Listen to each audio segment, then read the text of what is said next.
انسان کے اعمال صرف اس کی ذات تک محدود نہیں رہتے، بلکہ ان کے اثرات زمانے اور نسلوں تک پھیلتے ہیں۔ اگر کوئی نیکی کرتا ہے تو اس کے اثرات دوسروں تک پہنچتے ہیں اور وہ اس کے لیے باعث اجر بنتے ہیں۔ اگر کوئی بدی کرتا ہے تو اس کے اثرات بھی دوسروں پر پڑتے ہیں اور وہ اس کے لیے بوجھ بن جاتے ہیں۔ یہی حقیقت اللہ تعالیٰ نے قیامت کے ایک ہولناک منظر میں کھول کر بیان کی ہے۔ ارشاد باری تعالیٰ ہے، اللہ فرمائے گا، جاؤ تم بھی اسی جہنم میں چلے جاؤ جس میں تم سے پہلے گزرے ہوئے گروہ جن و انس جا چکے ہیں۔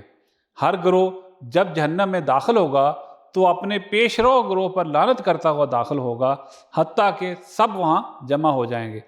تو ہر بعد والا گروہ پہلے گروہ کے حق میں کہے گا کہ اے اللہ، یہ لوگ تھے جنہوں نے ہم کو گمراہ کیا، لہٰذا انہیں آگ کا دوہرا عذاب دے۔ جواب میں ارشاد ہوگا، ہر ایک کے لیے دوہرا ہی عذاب ہے، مگر تم جانتے نہیں ہو۔ الاعراف 38۔ ناظرین، یہ آیت نہایت گہرے حقائق کو بیان کرتی ہے۔ قیامت کے دن جہنم کے دروازے ایک ایک کر کے ان قوموں پر کھلیں گے جنہوں نے حق کو جھٹلایا۔ ہر آنے والا گروہ اپنے سے پہلے والوں پر لعنت کرے گا اور ان پر الزام دھرے گا کہ یہی تھے جنہوں نے ہمیں گمراہ کیا، لیکن اللہ تعالیٰ کا فیصلہ عدل پر مبنی ہوگا کہ تم سب ہی اس جرم میں شریک ہو، اس لیے ہر ایک کے لیے دوہرا عذاب ہے۔ اس دوہرے عذاب کی حکمت یہ ہے کہ ہر گروہ اپنے اسلاف سے گمراہی ورثے میں لیتا ہے اور پھر اپنے بعد والوں کے لیے بھی ویسی ہی گمراہی چھوڑ جاتا ہے۔ اس طرح ایک نسل کے بگاڑ کا اثر دوسری نسل تک پہنچتا ہے اور یہ سلسلہ چلتا رہتا ہے۔ لہٰذا سزا بھی صرف فرد کے ذاتی گناہ تک محدود نہیں رہتی، بلکہ دوسروں کو بہکانے کا بوجھ بھی اس پر عائد ہوتا ہے۔ حدیث میں رسول اللہ صلی اللہ علیہ وسلم نے اسی مضمون کو یوں بیان فرمایا ہے کہ جس نے کوئی بدعت ایجاد کی اور وہ اللہ اور اس کے رسول کے نزدیک ناپسندیدہ تھی تو اس پر ان سب کے گناہ کا بھی بوجھ ہوگا جو اس بدعت پر عمل کریں گے، اور اس سے ان عمل کرنے والوں کی ذمہ داری میں کوئی کمی نہیں ہوگی۔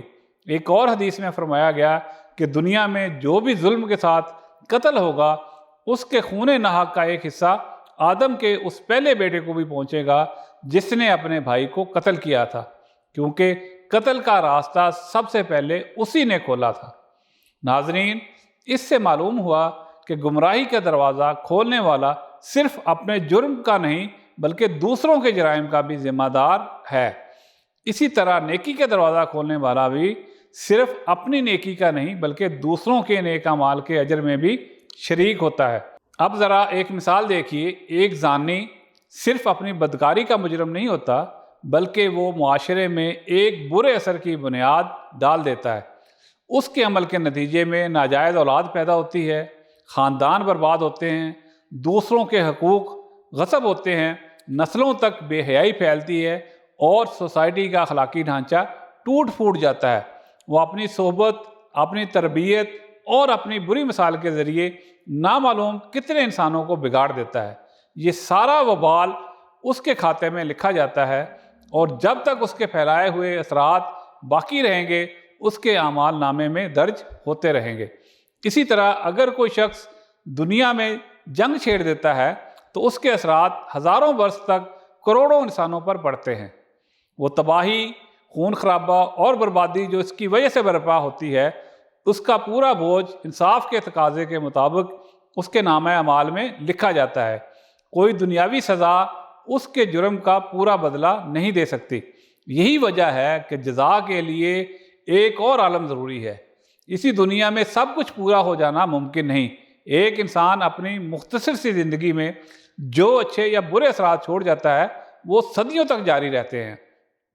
لہٰذا قیامت کے دن سب نسلیں جمع کی جائیں گی، تمام کھاتے بند کیے جائیں گے اور ایک علیم و خبیر رب انصاف کے ساتھ فیصلہ فرمائے گا۔ اسی پر تناسخ یعنی روح کا بار بار نئے جسم میں لوٹ آنے والوں کا نظریہ، ان کی بھی غلطی ظاہر ہوتی ہے کہ وہ سمجھتے ہیں کہ انسان کو اعمال کا پورا بدلہ اسی دنیا کی زندگی میں مل سکتا ہے، حالانکہ اعمال کے اثرات اس قدر وسیع ہیں کہ ایک دوسری اور غیر محدود زندگی ہی ان کے پورے بدلے کی گنجائش رکھتی ہے۔ ناظرین، یہی انصاف کا کامل نظام ہے جس میں ہر ایک کو اپنی بدی اور اس کے پھیلائے ہوئے اثرات کی سزا ملے گی، اور ہر ایک کو اپنی نیکی اور اس کے باقی رہنے والے اثرات کا اجر ملے گا۔ دنیا کی عدالتوں میں ایسا ممکن نہیں، مگر آخرت کی عدالت میں یہ انصاف پورا ہوگا۔ اے اللہ، ہمیں ان لوگوں میں شامل فرما جو نیکی کا ورثہ چھوڑ جائیں اور برائی کے دروازے نہ کھولیں، ہمیں دوسروں کے گناہوں کا بوجھ اٹھانے سے بچا لے اور اپنی رحمت سے جہنم کے عذاب سے محفوظ فرما۔ آمین یا رب العالمین۔